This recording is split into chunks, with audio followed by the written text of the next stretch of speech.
E aí a gente se pergunta um pouco quando, né, que a gente inicia um programa estruturado de exercícios físicos, quando o profissional, em especial aqui eu vou falar o fisioterapeuta, tem que pensar em estruturar um programa de exercícios físicos, né? Eu gosto muito de trazer esse estudo do Dale Corbet, que é em animais, é uma revisão, né, em animais sobre o processo de recuperação cerebral após um AVC, falando muito do ponto de vista das abordagens aí neurorestauradoras, né? E ele traz essa imagem que nos mostra um pouco o que acontece no cérebro logo após o AVC.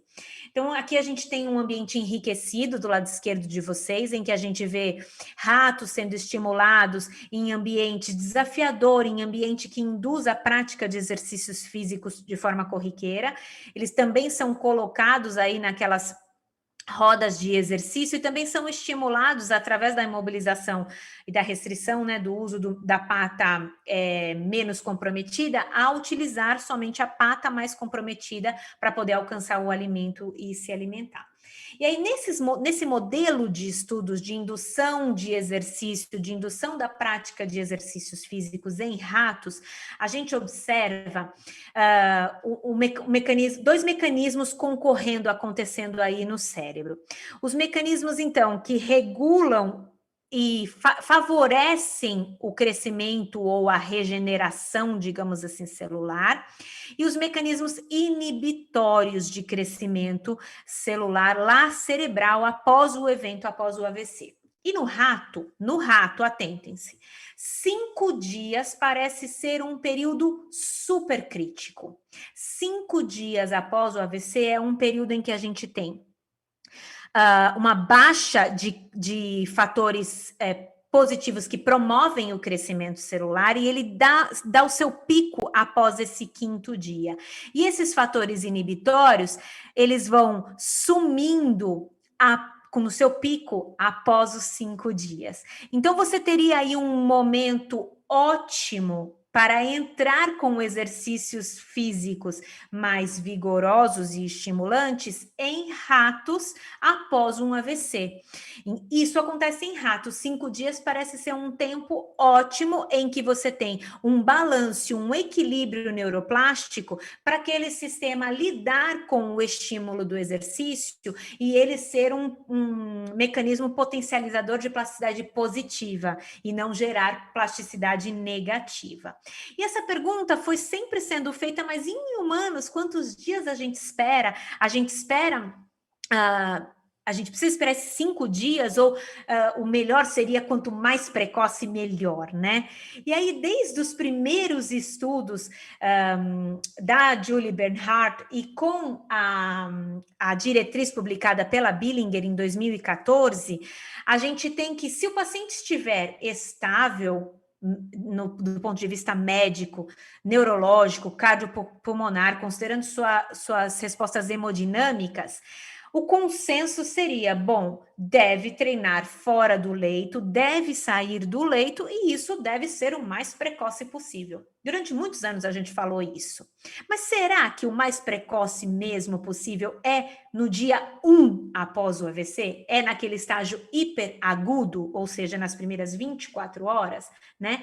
E a Julie Bernhardt começou a questionar isso em 2008, quando ela colocou que se a mobilização fora do leito poderia ser feita nas primeiras 24 horas, sendo feita aí 2 vezes por dia. Então, a gente está falando daquele momento que o paciente internou, está na UTI, está sob os primeiros cuidados, o furacão acontecendo e a gente já está pensando em tirar a pessoa do leito e mobilizar, né? E a Julie Bernhardt, em 2008, colocou, parece ser uma abordagem segura e viável e favorece um retorno precoce da marcha, inclusive uma alta mais cedo. Mas esse estudo, em 2008, não tinha um tamanho amostral suficientemente grande, não era um estudo multicêntrico e não controlava dose ainda, né? Ainda não temos muito bem essa questão da dose determinada ainda. nos próximos 4 ou 5 anos, eu acho que a gente já vai ter isso melhor. E ela deu sequência, construiu sua carreira acadêmica, estudando quão precoce essas intervenções deveriam ser. A intervenção especificamente é a mobilização fora do leito. Colocar o paciente sentado fora do leito, em pé, seja na prancha ortostática, seja com auxílio de 1, 2 ou 3 profissionais, e, se possível, trocando alguns passos se for possível. Mobilização fora do leito é até colocar o paciente, por exemplo, num ciclo ergômetro, se for possível, naquelas primeiras 24 horas.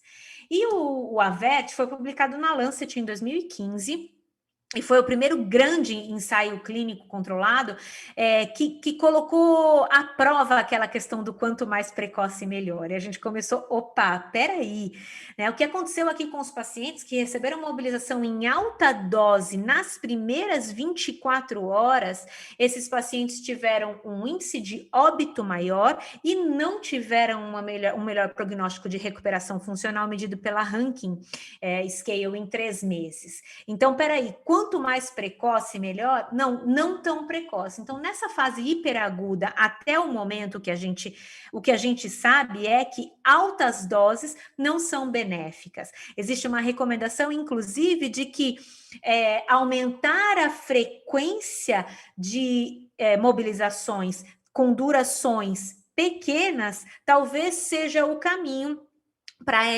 essa mobilização precoce aí nas primeiras 24 horas. E falar em mobilização precoce nas primeiras 24 horas, gente, é até meio utópico, assim, em vários serviços, né? Em várias condições. A gente tem pacientes que, às vezes, nas primeiras 24 horas nem chegaram no hospital, ou chegaram, mas não estão numa unidade de AVC, ou chegaram e o neurologista não está disponível naquele momento. Existem muitas coisas acontecendo, mas pensando em condições ideais, pensando em unidades de AVC, é isso que a gente tem até o momento. A Julie Bernhardt tem uma sequência de estudos planejadas para acontecer, com multicêntrico, com coleta de dados em vários sites, e eu acredito que a gente deva ter uma resposta melhor sobre a dose nos próximos 3, 4 anos aí, certamente a gente vai ter alguma coisa mais clara sobre isso. E aí a gente começa a entrar um pouco no estágio subagudo. Então, a gente começa a falar agora do paciente de 7 dias para frente, em que a gente vai usar outras diretrizes para guiarem um pouco as nossas práticas. Então, eu estou apresentando aqui a primeira, essa da esquerda do Gordon, de 2004. Estou apresentando a da Billinger, de 2014, a mais citada, a que mais traz dados específicos e aplicáveis para o dia a dia, e a do Saunders, que especificamente trata sobre condicionamento cardiorrespiratório e treinamento de força, ok? E é sobre isso que a gente vai falar